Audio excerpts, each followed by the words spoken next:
Bonjour, bienvenue dans la formation professionnelle genevoise. La formation professionnelle à Genève, c'est 180 métiers dans lesquels sont répartis plus de 9000 apprentis. Ces 9000 apprentis font partie des 7 centres de formation professionnelle, le santé sociale, l'environnement, les arts, le commerce, la construction, le service hôtellerie-restauration et le centre de formation professionnelle technique. Aujourd'hui, explication et visite de la maturité professionnelle avec l'accès au HES. La maturité professionnelle.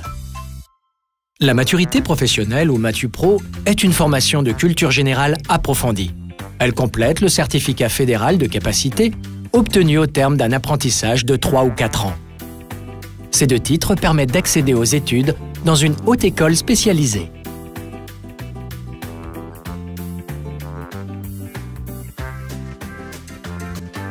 Le certificat de maturité professionnelle permet l'accès aux études dans les hautes écoles spécialisées. Institutions d'enseignement supérieur, les HES, forment des professionnels de haut niveau orientés vers la pratique.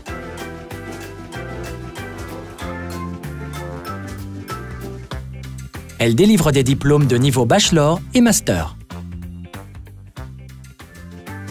Les titulaires d'une maturité professionnelle peuvent aussi accéder aux différentes passerelles qui permettent d'entrer dans les universités et écoles polytechniques fédérales. Je m'appelle Kevin Polté, j'ai fait mon bachelor en génie mécanique au sein de l'EPIA. En formation automaticienne 4e année avec une MatuPro, donc je fais la matu en même temps. Alors, je m'appelle Corentin Monvala, j'ai bientôt 20 ans et je suis étudiant au CFPT en électronique en formation accélérée 3 ans. Avec une MatuPro en plus. Bonjour, je m'appelle Florent Convert, je fais un CFC d'automaticien avec une maturité professionnelle. Je m'appelle Emenegir Ilona, j'ai 21 ans. J'ai fait 2 ans et demi de collège après le SIX, ça m'a pas plu, je me suis réorientée en CFC en horlogerie et en parallèle, je fais la matu professionnelle. Je m'appelle Théis Kos, j'ai fait 2 ans de collège et maintenant je suis polymécanicien avec maturité intégrée. Alors, je m'appelle Loris Gomez-Baizac, j'ai fait un CFC en électronique ici au CFPT avec une maturité professionnelle et ensuite je suis allé faire un bachelor en microtechnique à EPIA. Donc, je m'appelle Guillaume Catry, je suis aujourd'hui le cofondateur et le directeur d'une société qui s'appelle WinShape à Genève. Et donc mon parcours a commencé au CFPT avec une formation de mécanicien sur automobile.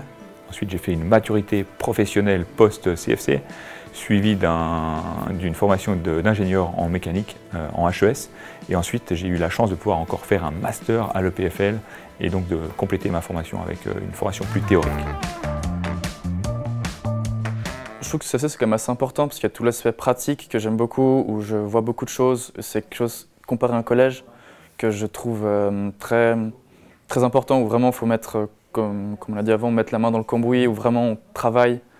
On a vraiment un aspect, on a une expérience de travail, quelque chose qui ressemble déjà après un métier. C'est vraiment cet aspect qui me plaît pas mal, comparé justement à que du collège où c'est vraiment que de la théorie.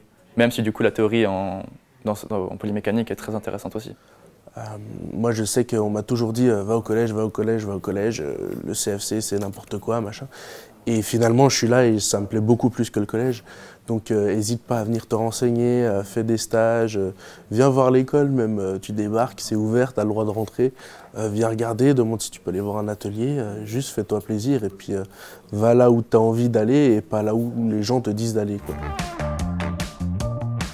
Oui, il y a plus de travail que ceux qui ne font pas la matu, intégrée et personnellement pour moi qui ai déjà fait 2 ans et demi de collège, je trouve que ça va encore.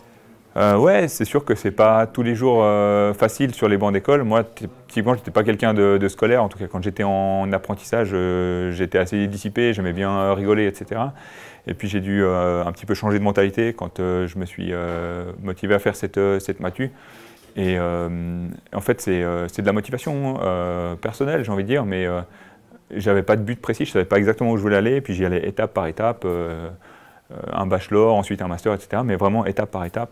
Et ouais, il faut s'accrocher. Hein. C'est clair que c'est pas facile, que c'est beaucoup de boulot, mais il faut la motivation. Je pense que c'est l'élément clé, quoi. Je dirais qu'il y a quand même un peu plus de travail. Après, moi typiquement, j'ai fait le collège avant. Du coup, j'avais déjà une petite idée de qu'est-ce que c'était une maturité, donc c'est aussi pour ça que j'ai choisi. Mais je pense vraiment que si on est assez travailleur et bien organisé, il n'y a vraiment rien d'insurmontable. Après, la plupart du temps, les professeurs, comme on les a qu'une fois par semaine, ils essayent de ne pas nous mettre une tonne de devoirs, histoire qu'on ait vraiment juste le temps de retravailler un peu le cours avant de reprendre la semaine. Ce qui fait qu'on a un programme un peu serré, puisqu'on a 15 jours par semaine, c'est qu'on a très souvent des tests. Donc il faut préparer nos cours juste avant, mais les professeurs sont tout le temps à disposition. Si on a des questions, que ce soit le week-end, même la veille ou le soir, on envoie un mail. Certains professeurs nous donnent même leur numéro de téléphone pour qu'on puisse envoyer des messages. Franchement, il n'y a pas vraiment de difficulté pour les devoirs.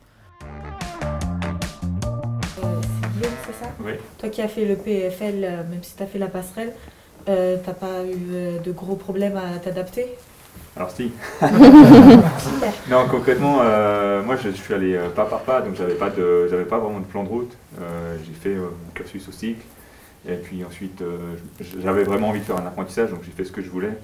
Et à la fin de mon apprentissage, je me suis dit bon, moi, qu'est-ce que je peux faire? Je pouvais travailler, je pouvais également essayer d'aller voir un petit peu plus loin. Donc là, j'ai fait la Matu post-CFC en un an pour m'ouvrir d'autres portes. Et là, je ne savais encore pas exactement ce que je voulais faire.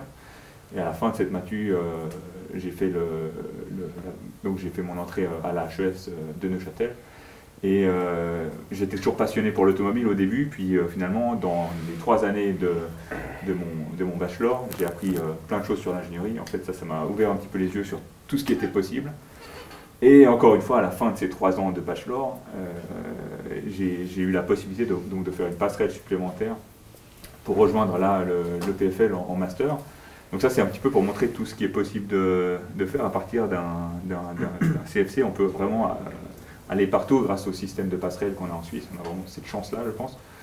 Et non, c'est pas facile. Franchement, il faut s'accrocher parce qu'on doit toujours rattraper, en tout cas quand on passe à travers ces passerelles, on doit toujours un petit peu rattraper le retard qu'on a sur les autres. Et puis il faut être très motivé et s'accrocher. Mais ouais, ça peut passer, ouais. On entend aussi qu'à l'EPIA, scolairement, il y a quand même un gros niveau d'écart surtout pour ce qui est maths, physique. Du coup, je voulais savoir, parce que si on vient d'une filière gymnasiale, et pour ces matières, ce sera un peu plus simple que pour certains qui viennent d'apprentissage. Moi, je pense que c'est surtout que c'est le rythme qui change. Ça va un peu plus vite. Je pense que Loris, c'est plus frais chez lui, pourra mieux te répondre. Alors ça, c'est une crainte que j'avais aussi. Comme bien évidemment, il y a aussi des rumeurs qui venaient comme ça. Et il y avait quand même une certaine tranche de réalité à ce niveau-là. Il y avait quand même un certain gap entre la partie surtout maths physique. Car bon, ayant fait la Matu Pro ici, on nous apprend quand même les bases en maths physique. On les reprend presque au même niveau en entrant à EPIA, mais disons que, voilà, comme tu l'as dit, le rythme est très différent. On a terminé sur un sujet au CFPT, on l'a repris à EPIA. En espace de 2 semaines, le sujet était clos. On a commencé des nouvelles choses qui étaient complètement nouvelles, qu'on utilisait aussi en physique. Non, alors les compétences, c'est bon. D'ailleurs, c'est étudié pour avoir cette continuité. Voilà, en général, ceux qui viennent du système CFC Matu Pro doivent se remettre un peu dans le côté un peu plus scolaire. Mais nous, on apprécie vraiment travailler avec eux pour leur côté professionnel. Ils ont appris à être un peu libres, à être responsables et surtout qu'ils ont les connaissances techniques et pratiques. Et ça, c'est bien. J'ai appris que, apparemment, au début, c'est un peu dur au niveau du rythme. J'ai appris aussi qu'en fait, c'est plus ou moins bien réparti les parties théoriques cours et les parties pratiques. Alors oui, il y a eu quand même une sacrée différence de niveau, en tout cas au niveau tout ce qui est vraiment cours scolaire. Alors si je peux donner des conseils, c'est les maths physiques. Les premières années, faites vraiment attention à bien travailler ce cours si vous voulez aller dans une haute école. Moi, si j'ai mon CFC et ma maturité, j'aimerais vraiment faire une haute école. Et typiquement, j'aimerais aller à Yverdon pour continuer vraiment dans mon métier parce que je me suis rendu compte que ça me plaisait vraiment et j'ai envie de continuer là-dedans.